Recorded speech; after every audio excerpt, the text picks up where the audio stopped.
কিরে দিদি, তাহলে বিয়ের শপিং তো সব কমপ্লিট, কিন্তু তোর দুই ছেলেকেই তো দেখতে পাচ্ছি না। ওরা কোথায় গেল?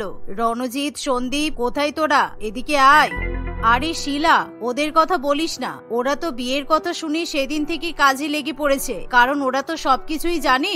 এই বাড়ির সব কাজকর্ম ওদেরকেই করতে হবে, কারণ আমি তো একা। যাক, তোরা দুজনে এখানে এসেছিস, খুব ভালো করেছিস। আমার হাতে হাতে একটু সাহায্য করতে পারবি, কারণ আমি কিন্তু খুব একা পড়ে গেছি। তোর দুই ছেলের বিয়ে আর আমরা আসবো না, এটা কি হতে পারে? তাই জন্যই তো বিয়ের 1 সপ্তাহ আগেই চলে এলাম। আচ্ছা যাই হোক, বিয়ের শপিং তো হয়ে গেছে, এবার বাড়িটাকেও সুন্দর করে সাজাতে হবে। আর হ্যাঁ, তোর দুই বৌমাকে বলে দিয়েছিস তো? এই বাড়ির কিন্তু একটা নিয়ম আছে। আরে না না, এখন ওসব কোনো কথাই হয়নি। বৌমারা আগে বাড়িতে আসুক, তারপর নিশ্চয়ই ওদের সঙ্গে এই ব্যাপারে আলোচনা হবে। কারণ আগে থেকেই যদি আমি ওদেরকে কিছু বলি, তাহলে তো ওরা ভয় পেয়ে ঘাবড়ে যেতে পারে। তাই আমি আগে থেকে ওদেরকে ভয় পাওয়াতে চাইছি না, বুঝলি? ঠিক এমন সময় সেখানে বাড়ির দুই ছেলে সন্দীপ এবং রণজিৎ চলে আসে। মা, আমার মনে হয় রাধা কোনো কিছু রান্না করতে জানে না। আসলে এখনকার সব মডার্ন মেয়েরা তো রান্না বান্না তেমন একটা জানেই না, তাই মনে হয় তোমাকেই সবকিছু করতে হবে। হ্যাঁ হ্যাঁ, আমি সব বলে দেব, তোকে অত চিন্তা করতে হবে না। আর কিরে সন্দীপ, ছোট বৌমা রান্না বান্না করতে পারে তো? কিছু খবর পেয়েছিস? মার সুমনা তো সবসময় চিকেন খেতেই ব্যস্ত থাকে। আমি যখনই ওকে ফোন করি তখনই ও চিকেনের কথাই বলতে থাকে। আমার মনে হয় ও চিকেন ছাড়া আর কোনো কিছু রান্না বান্না করতে পারে না। সুমনা চিকেনের রেসিপি খুব ভালোভাবেই জানে, আর চিকেন দিয়ে অনেক কিছু বানাতেও পারে। যাক, যে কোনো একটা বৌমাই যে চিকেন দিয়ে বিভিন্ন রকম রেসিপি রান্না করতে জানি, এটা শুনেই আমি খুশি হলাম। তাহলে নিশ্চয়ই আমার বাড়িতে যখন দুই বৌমা আসবে, তখন আমি আমার দুই বৌমাকে প্রথম রান্নাতে অনেক কিছু ট্রাই করতে বলবো, যেটা আমার বাড়ির নিয়ম আর কি। এভাবে দেখতে দেখতে কিছুদিন কাটে, আর মৌমিতা দেবীর দুই ছেলে সন্দীপ এবং রণজিতের বিয়ে হয়ে যায়। আর বিয়ের পর রাধা এবং সুমনা শ্বশুর বাড়িতে চলে আসে। বিয়ের পরের দিন মৌমিতা দেবী তার দুই বৌমাকে বলে, বৌমা, আসলে আমাদের বাড়ির একটা নিয়ম আছে, যেটা আমিও পালন করেছিলাম, আর এখন তোমাদেরকেও কিন্তু পালন করতে হবে। আসলে কি জানো তো, এই বাড়িতে অন্য বাড়ির মতো ওইসব প্রথম রান্নাতে ডাল ভাত সবজি এসব রান্না হয় না। এটাই হচ্ছে আমাদের বাড়ির নিয়ম। তোমাদেরকে প্রথম রান্নাতে স্ন্যাক্স বানাতে হবে। তোমরা কি কি স্ন্যাক্স বানাতে পারো সেগুলো বলো। মা, আসলে আমরা অনেক কিছুই রান্না করতে পারি, কিন্তু আমার মনে হচ্ছে দিদি খুব একটা কিছু রান্না করতে পারে না, কারণ দিদির মুখ দেখেই কিন্তু সেটা বোঝা যাচ্ছে। কি দিদি, তুমি কিছু রান্না করতে পারো তো?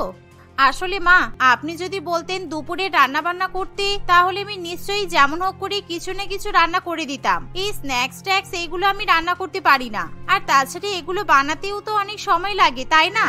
বৌমা, আমি তাই জন্যই তো তোমাদেরকে 2 দিন সময় দিচ্ছি। তোমরা 2 দিন ভাবনা চিন্তা করে নাও, তারপরেই তোমাদের প্রথম রান্নার অনুষ্ঠান হবে। আর সেদিন থেকেই আমি আমার সংসারের সব দায়িত্ব তোমাদের হাতে তুলে দেব।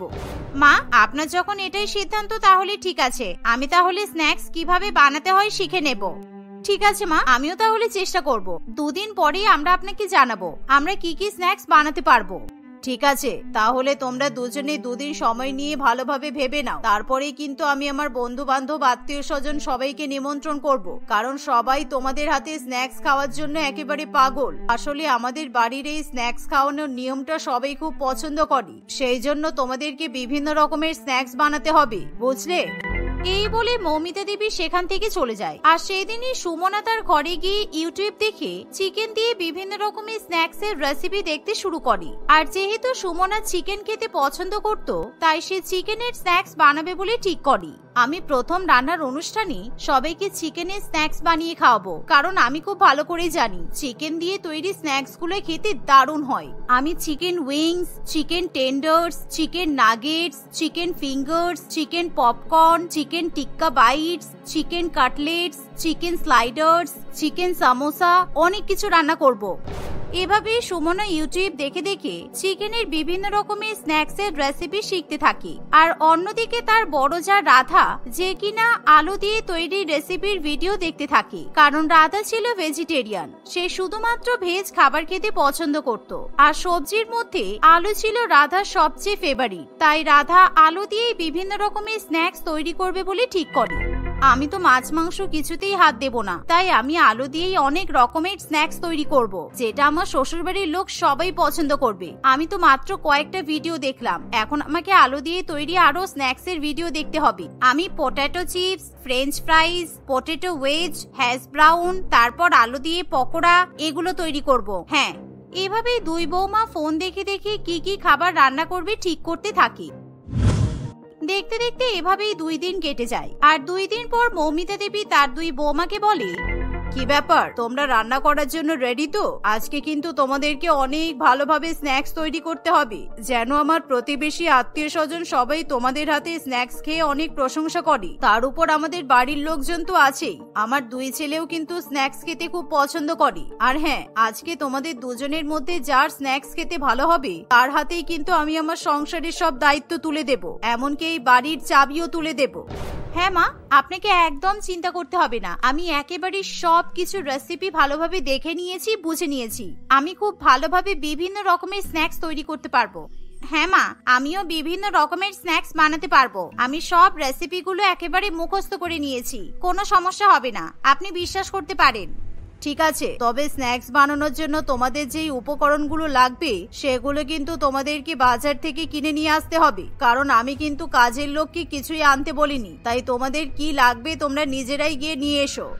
আচ্ছা মা, ঠিক আছে, আমরা এখনই বাজারে চলে যাচ্ছি। এই বলে সুমনা এবং রাধা দুজনে দুটো গাড়ি নিয়ে বাজার করতে চলে যায়। সুমনা বাজারে পৌঁছেই একটা বড় চিকেনের দোকানে চলে যায়, আর সে সেখান থেকে প্রায় 10-12 কেজি চিকেন কিনে নিয়ে আসে। অন্যদিকে রাধা এক বড় আলুর দোকানে যায়, সেখান থেকে সে কেজি কেজি আলু নিয়ে বাড়িতে ফিরে আসে। আর এভাবেই দেখতে দেখতে সুমনা এবং রাধা দুজনেই নিজেদের পছন্দ মতো চিকেনের এবং আলুর বিভিন্ন রকমের স্ন্যাক্স তৈরি করে ফেলে। যাক, আমাকে আর বেশি কিছু স্ন্যাক্স বানাতে হবে না, কারণ আমার ছোট যা বিভিন্ন রকমের স্ন্যাক্স তৈরি করেছে। আমার মনে হচ্ছে ওর বানানো স্ন্যাক্স খেয়েই সবার পেট ভরে যাবে, তাই আমি আর বেশি রকমের স্ন্যাক্স বানাবো না। যাক, আমি যা স্ন্যাক্স বানিয়েছি সেগুলোই যথেষ্ট, আমার আর বেশি স্ন্যাক্স বানানোর ইচ্ছা করছে না, প্রচন্ড বিরক্ত লাগছে। আমি ছোটকে মিথ্যে করে বলবো যে শাশুড়ি মা ওকে ডাকছে, আর ও যেই কিচেনের বাইরে যাবে তখন আমি ওর চিকেনের স্ন্যাক্সে বেশি বেশি করে লবণ মিশিয়ে দেব, ব্যাস, তারপরেই আমার কাজ শেষ। এভাবে রাধা মনে মনে নানান রকম ষড়যন্ত্র করতে থাকে। এই ছোট ছোট, তুই রান্না করছিস? এদিকে আয় তো, মা তোকে কখন থেকে ডাক দিচ্ছে, তুই কি শুনতে পাচ্ছিস না?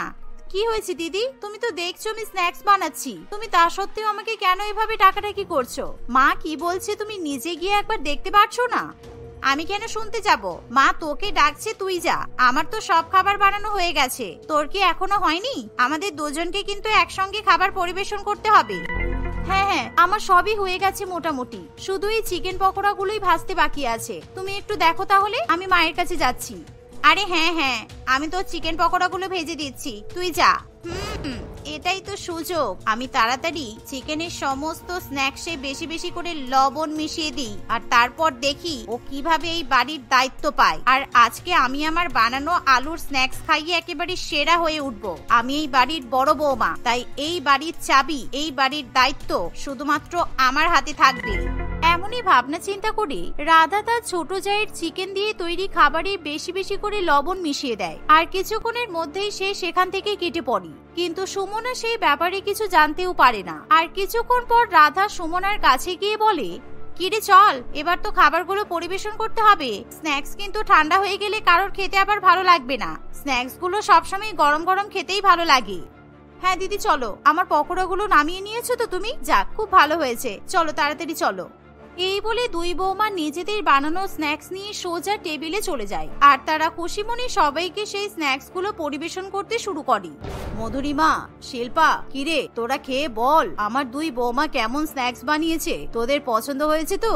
এই যে সন্দীপ, রণজিৎ, তোরা দুই ভাই খেয়ে কিছু বুঝতে পারছিস আমার বৌমারা ভালো স্ন্যাক্স বানিয়েছে তো? মা, আগে চিকেনটা খেতে তো দাও, তারপর তো বুঝতে পারবো ভালো হয়েছে না খারাপ হয়েছে। হ্যাঁ মা, তুমি একটা একটা করে আমাদেরকে তো আগে খেতে দাও, আগে চিকেনের স্ন্যাক্স গুলো খাবো, তারপর আলু স্ন্যাক্স গুলো খাবো। এভাবেই পরিবারের সবাই একের পর এক স্ন্যাক্স গুলো খেতে থাকে।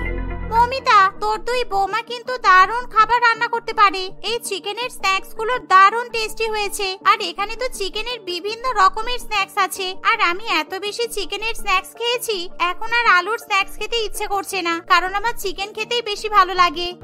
না না, এমন বললে তো চলবে না, আমার দুই বৌমার হাতে তৈরি করা স্ন্যাক্সই তোদেরকে খেতে হবে, না হলে তোরা বুঝবি কিভাবে যে আমার কোন বৌমার হাতের রান্না বেশি ভালো? একবার আলুর স্ন্যাক্স গুলোও খেয়ে দেখ। আচ্ছা আচ্ছা ঠিক আছে, আলুর স্ন্যাক্স কিন্তু আমি কম করে খাবো। আমার এমনিতেই আলু খেতে ভালো লাগে না, একটু একটু করে আমি টেস্ট করে দেখছি কেমন। আর ছোট বৌমা, আমার মনে হচ্ছে তুমি কিন্তু চিকেনের স্ন্যাক্স এর একটা দোকান খুলে ফেলো, যেখানে কেউ যাক বা না যাক আমি কিন্তু প্রত্যেকদিন চিকেনের স্ন্যাক্স খেতে যাব। তাহলে তোরে কি বলতে চাইছিস, আমার ছোট বৌমাই ভালো চিকেনের স্ন্যাক্স রান্না করেছে তাই তো? আর বড় বৌমার হাতে রান্নাও তো ভালো হয়েছে, কিন্তু আমি যা বুঝলাম আমি আমার সংসারের দায়িত্ব আমার ছোট বৌমার হাতেই দিতে চাই। বড় বৌমা তুমি কিছু মনে করো না, আসলে আমার হিংসা একদমই পছন্দ নয়, তাই আমি কোনোভাবে এই বাড়ির দায়িত্ব তোমার হাতে তুলে দিতে পারলাম না। কেন মা, আমি এই বাড়ির বড় বৌমা আর আপনি আমার হাতে দায়িত্ব দেবেন না? মানে আপনি আপনার ছোট বৌমার হাতে কেন দায়িত্ব দেবেন? আমার আলুর স্ন্যাক্স ভালো হয়নি?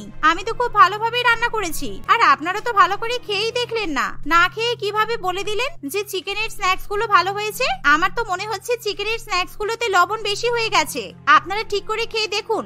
কিন্তু বৌমা, তুমি তো এখনো কোনো খাবারই খাওনি, তাহলে তুমি বুঝলে কিভাবে যে চিকেনের স্ন্যাক্সে লবণ বেশি হয়েছে? আর তাছাড়া তুমি তো ভেজিটেরিয়ান, তুমি তো আবার মাছ মাংস ডিম কিছুই খাও না, তাহলে তুমি বুঝেছো কিভাবে যে এই চিকেনের স্ন্যাক্স গুলোতে লবণ বেশি হয়েছে? নিশ্চয়ই তুমি বড় বৌমার চিকেনের স্ন্যাক্স গুলোতে লবণ মিশিয়েছো, তাই তো? আসলে আমি নিজে চোখে তোমাকে তখন এই কাজটা করতে দেখেছি, কিন্তু আমি তখন কিছু বলিনি। আমি চাইছিলাম সবার সামনে তুমি তোমার দোষটা স্বীকার করো। তুমি প্রচন্ড হিংসুটে, তাই তুমি আমার বাড়ির দায়িত্ব নেওয়ার যোগ্য নও। আমার বাড়ির দায়িত্ব নেবে আমার ছোট বৌমা। এই বলে মৌমিতা দেবী তখনই তার ছোট বৌমার হাতে বাড়ির চাবি তুলে দেয়, আর রাধা সবার সামনে প্রচন্ড পরিমাণে লজ্জিত হয়ে পড়ে। এভাবেই রাধা নিজের হাত থেকে সমস্ত দায়িত্ব হারিয়ে ফেলে। আর সে যেহেতু মনে মনে নিজের ভুল বুঝতে পারে, তাই সে তার শাশুড়ি মায়ের কাছে ক্ষমা চায়, যার ফলে দুই বৌমা মিলেমিশে হাসি খুশি সংসার করতে শুরু করে।